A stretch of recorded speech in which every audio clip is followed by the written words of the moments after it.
అందరికీ నమస్కారం. తేజస్వి తెలుగు కథలు పాడ్కాస్ట్కి స్వాగతం.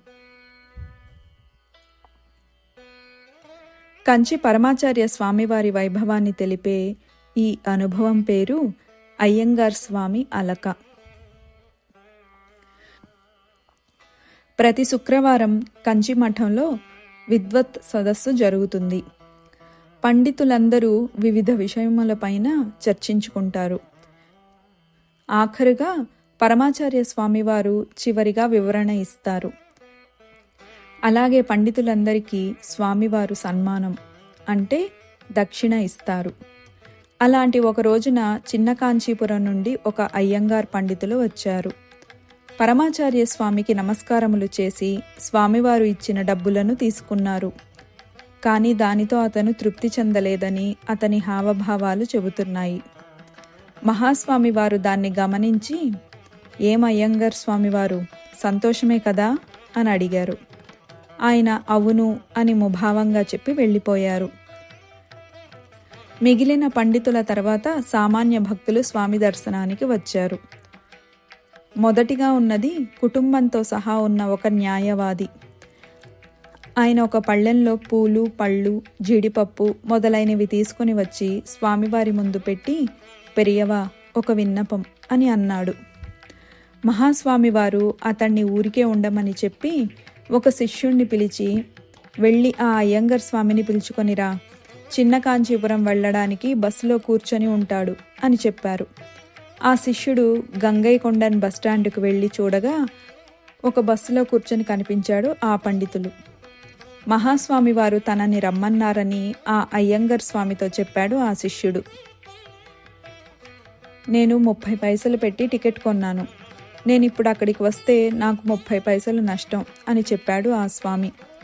దీన్నంతా గమనిస్తున్న బస్ కండక్టర్ వెంటనే, "ఏంటి స్వామి, పరమాచార్య స్వామి వారి దర్శనం కోసం దేశ విదేశాల నుండి వస్తారు. మీరు చూస్తే స్వామివారే రమ్మంటుంటే వెళ్ళనంటున్నారు. ఆ టికెట్ ఇలా ఇవ్వండి, మీ 30 పైసలు మీకు తిరిగిస్తాను. ఏదో ముఖ్యమైన విషయమేమో, వెళ్ళి స్వామివారిని కలవండి" అని చెప్పాడు. ఆ అయ్యంగార్ స్వామి టికెట్ వెనక్కిచ్చి 30 పైసలు తీసుకొని బస్సు దిగి ఆ శిష్యుడితో పాటు స్వామివారిని చూడడానికి వెళ్ళాడు. మహాస్వామి వారు నవ్వుతూ, "ఏం అయ్యంగార్ స్వామివారు, మీ 30 పైసలు తిరిగి ఇవ్వకపోతే బస్సు దిగి ఇక్కడికి రారా ఏమి?" అన్నారు. ఇది విని అతను నోరెళ్లబెట్టాడు. స్వామివారికి ఈ విషయం అంతా ఎలా తెలుసు అనుకున్నాడు.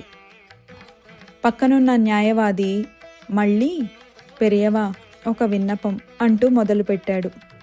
మహాస్వామి వారు ఉండు అని చెప్పి అయ్యంగార్ స్వామిని న్యాయవాది పక్కన కూర్చోమన్నారు.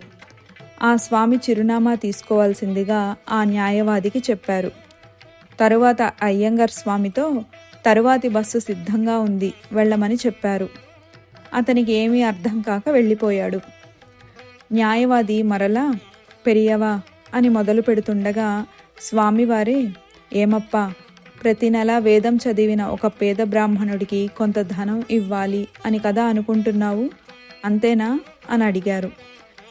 అతను కొద్దిసేపు చేష్టలుడిగి తరువాత తేరుకొని, "అవును పెరియవా" అని బదులిచ్చాడు. "నీకు తెలుసా, నేను ఆ అయ్యంగార్ స్వామి చిరునామా తీసుకోమన్నది అందుకే. ప్రతి నెల మరవకుండా 250 రూపాయలు పంపు. నువ్వు కొద్ది నెలల తర్వాత నిలిపివేస్తే అతను మరలా ఇక్కడికి వస్తాడు. అతను చాలా మంచివాడు, పండితుడు, కానీ పేదవాడు, అంతే" అని చెప్పారు. న్యాయవాది అందుకు ఒప్పుకొని కుటుంబ సమేతంగా స్వామివారికి సాష్టాంగం చేసి వెళ్ళిపోయారు. ఆ అయ్యంగార్కి మహాస్వామివారు ప్రతి నెలా డబ్బు అందుతోందా లేదా అని తమ శిష్యుల ద్వారా కొన్ని నెలల పాటు విచారణ చేశారు. వేద బ్రాహ్మణుల పట్ల మహాస్వామి వారికి ఉన్న గౌరవం అటువంటిది.